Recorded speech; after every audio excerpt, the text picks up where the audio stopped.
Hello नमस्ते म हुँ सगुन आर मगर अहिले चाहिँ हामी माइती घरको प्रत्यक्ष दर्शन एउटा प्रत्यक्ष लाइभमा चाहिँ हामी शिक्षकहरूको आन्दोलन हजुरलाई देखाउँदैछौँ र आजको जति पनि हाम्रो शिक्षकहरूप्रति मेरो मनैदेखि सम्मान छ। जति उहाँहरूले यो ठाउँमा हामीलाई पुर्याउनु भएको छ उहाँहरूले नै गर्दा आज हरेक डक्टर इन्जिनियरहरू सबै उहाँको कारणले उहाँको देनले गर्दा भएको छ र उहाँले आज उहाँहरूकै आफ्नो अधिकारको लागि चाहिँ आज सडकमा उत्रिन बाध्य भएको देख्न सक्नुहुनेछ।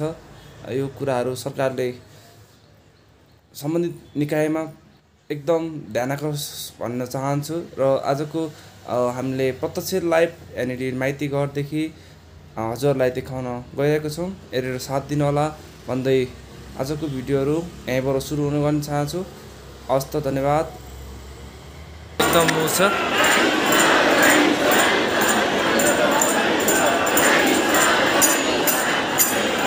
उहाँहरू देख्न सक्नुहुन्छ पुरै बाजा गाजा सहितको आन्दोलनको क्रममा हुनुहुन्छ उहाँहरू है।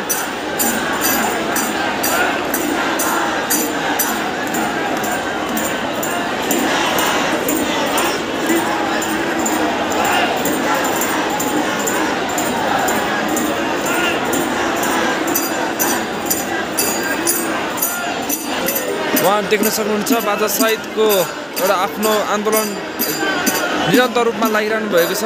उहाँहरूको चाहिँ 18 दिन पछाडिको नेपाल काठमाडौँ केन्द्रीय शिक्षक आन्दोलन मेरो सहभागिता चैत्र 20 गते 2081 को देखि उहाँहरूको निरन्तर लागेको आज वैशाख लागिसक्दा पनि उहाँहरू सडकमै हुनुहुन्छ। अहिले स्कुलको हरेक कुराहरू चाहिँ बन्द गरेर उहाँहरू चाहिँ आफ्नो मागको लागि चाहिँ सडकमा उत्रिनु भएको देख्न सक्नुहुन्छ हजुरहरू।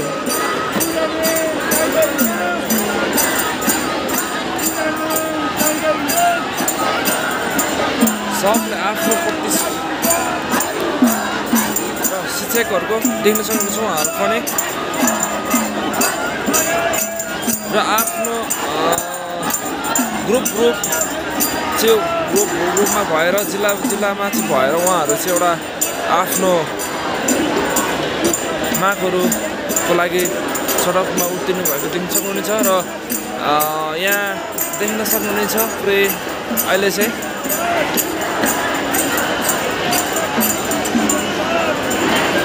सबै शिक्षकहरू चाहिँ सब सडकमा छ। अहिले लगभग यहाँनिर एकदम ठुलो सङ्ख्यामा देख्न सक्नुहुन्छ हजुरले लगभग तपाईँको 1000 जनाभन्दा चाहिँ माथि नै यहाँनिर सडकमा उत्रेको देख्न सक्नुहुनेछ। यहाँ र उहाँहरू चाहिँ र निषेध आज्ञा त्यहाँनिर जुन पुलिसहरूको त्यहाँनिर देख्न सक्नुहुनेछ। त्यहाँनिर पुरै प्रहरीहरूले वरिपरि चाहिँ उहाँहरूलाई छेकिरहेको देख्न सक्नुहुन्छ। बाटो उतारेर पनि जान नदिएको छ र यता पनि चाहिँ एउटा प्रहरीहरूको निषेधाज्ञा र नेपाल शिक्षकको आफ्नो पार्टीको हिसाबले आफ्नो एउटा ग्रुपको हिसाबले चाहिँ आन्दोलनको क्रममा देख्न सक्नुहुनेछ। हजारौँ शिक्षकहरू आज बच्चा बच्ची होइन बुढापाका घरमा हरेक काम छोडेर चाहिँ उहाँहरू आफ्नो अभियानमा लागिरहनु भएको छ र हरेक पूर्व जो रिटायर शिक्षकहरू पनि उहाँहरू चाहिँ हामीले देख्न सकेको छौँ। रिटायर भएर पनि आफ्नो शिक्षकको लागि चाहिँ उहाँहरू लागि परिरहेको देख्न सक्नुहुनेछ र शिक्षकको आन्दोलन चाहिँ अहिले यता यो गौरमल साइड चाहिँ एकै क्रममा गइरहेको देख्न सक्नुहुनेछ र नेपाल शिक्षक महासङ्घ त्यहाँहरू पनि हाम्रो पदाधिकारीहरू उहाँहरू पनि एक आपसमा शान्तिपूर्वक आन्दोलनमा उत्रिरहेको देख्न सक्नुहुनेछ र एकदम हजारौँ यहाँनिर शिक्षकहरू चाहिँ सडकमा देख्न सक्नुहुनेछ।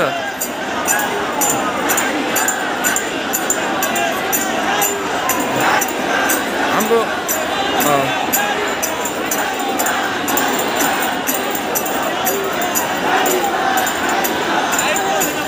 उहाँ पुरै गुल्मीदेखिको उहाँहरू एउटा हुनुहुन्छ।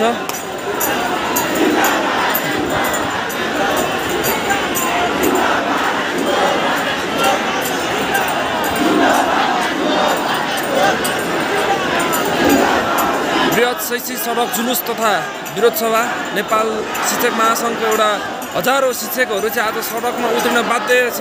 अहिले हरेक एउटा +2 को इक्जाममा पनि उहाँहरू चाहिँ अहिले सडकमा उत्रेको देख्न सक्नुहुनेछ। उहाँहरू एउटा यो स्थितिमा हैन पुरै घाम पानी नभनिकन आज बिहान शनिबारको दिन पुरै सडकमा उत्रेको देख्न सक्नुहुनेछ हजुरहरूले।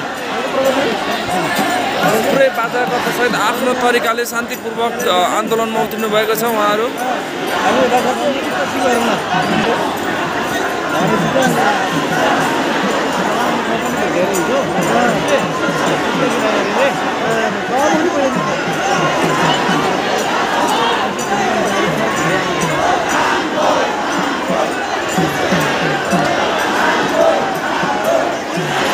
अहिले चाहिँ हेलो दर्शकबिनहरू, आज चाहिँ देख्न सक्नुहुनेछ आज शनिबार वैशाखको महिना, आज शनिबारको दिनमा पनि उहाँहरू 18 दिनमा पनि आज सडकमा उत्रिन बाध्य भएको देख्न सक्नुहुन्छ। हजारौँ शिक्षकहरू चाहिँ अहिले माइती घरमा सडकमा उत्रिनु भएको छ।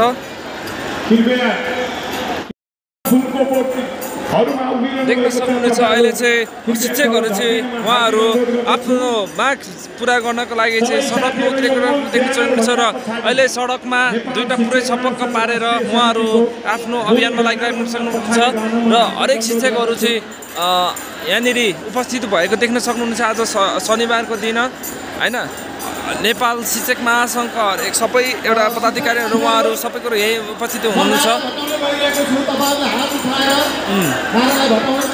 देख्न सक्नुहुन्छ हजुरहरूले एकदम शिक्षकहरूको एकदम यो आज 18 दिनको क्रममा पनि नेपाल सरकारले कुनै पनि प्रतिक्रिया नदिएको कारणले आजसम्म शिक्षकहरू चाहिँ आफ्नो काम आफ्नो घरहरूमा बाल बच्चाहरू छोडेर चाहिँ आज सडकमा उत्रिन बाध्य भएको देख्न सक्नुहुन्छ हजुरले। आज हजारौँ युवाहरू हजारौँ शिक्षकहरू आज सडकमा उत्रिन बाध्य छन्। यो एउटा के हो भने शिक्षक हरेक भोलिको दिनमा जो शिक्षक बन्ने चाहना राख्ने हरेक सपनामा हिँडेका हामी युवा जस्तालाई पनि यो एउटा महत्त्वपूर्ण कुरा रहेको छ। भोलिको दिनमा एउटा आफ्नो जीवनमा हरेक काम गरिसके पछाडि भोलिको दिनमा पाउने सेवा सुविधाहरूबाट भोलि धिक्कार गर्नुपर्ने स्थिति नहोस् भन्नेका लागि चाहिँ यो आजको आन्दोलन एकदम तीव्र देख्न सक्नुहुनेछ हजुरहरूले। एकदम हाम्रो शिक्षकहरू उहाँहरू हरेक सबैजना आज बिहान घाम पानी नभइकन चाहिँ उहाँहरू आफ्नो अभियानमा लागिराख्नु भएको छ।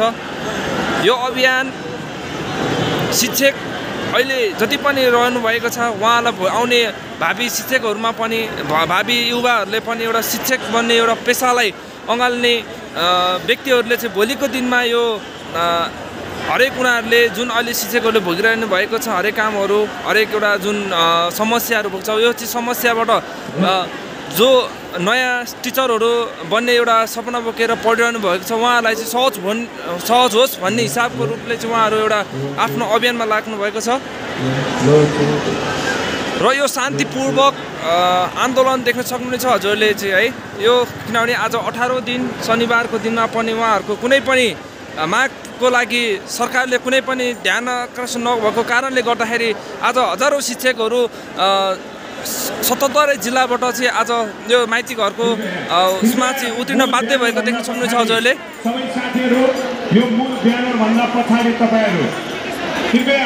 र यो एरियामा चाहिँ निषेधाज्ञा जुन प्रहरीको एउटा कमान्डरले देख्न सक्नुहुनेछ र आज चाहिँ प्रहरीको जुन यो निषेधाज्ञा पनि तोडेर आज चाहिँ हरेक कुराहरूबाट लाग्ने भन्ने कुरामा देख्न सक्नुहुनेछ र शिक्षकमा मेन एउटा रहनु भएको छ उहाँहरू आफ्नो शान्तिपूर्वक आफ्नो आन्दोलनलाई जारी राख्नु भएको छ।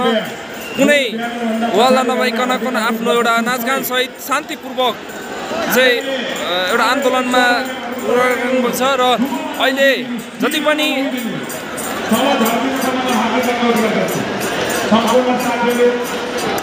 र उहाँहरू अहिले चाहिँ देख्न सक्नुहुनेछ यता बबरमल साइड चाहिँ उहाँहरूको बिस्तारै लागिरहनु भएको छ र सुरक्षाकर्मीहरू चाहिँ देख्न सक्नुहुनेछ पुरै सुरक्षाकर्मी एकदम तयारी अवस्थामा रहेको देख्न सक्नुहुनेछ र यो शान्तिपूर्वक आन्दोलनलाई चाहिँ सबैले सहयोग गर्न र एउटा नेपाल सरकारले पनि मेरो एउटा के छ भने उहाँहरूको जुन माग छ यसलाई चाहिँ ध्यान दिएर उहाँहरूको माग पुरा गरिदिनु भन्ने मेरो पनि एउटा चाहना हो ताकि भोलिको दिनमा एउटा शिक्षक एउटा बन्ने एउटा टिचर बन्ने एउटा लक्ष्य बोकेर हिँडेको हरेक युवाहरूले चाहिँ उहाँहरूले भोलिको दिनमा पछि गएर एउटा होइन एउटा रिग्रेट नहोस् भन्नेको लागि पनि एउटा शिक्षकहरूले यो आन्दोलन जारी राख्नु भएको छ किनभने हामी 18 दिनसम्म यो सडक हिँडिराखेका छौँ पहिलो दिन दोस्रो दिन तेस्रो दिन जस्तो बम अलिक कम भएको भन्ने लाग्छ त्यसो भएर साथीहरूले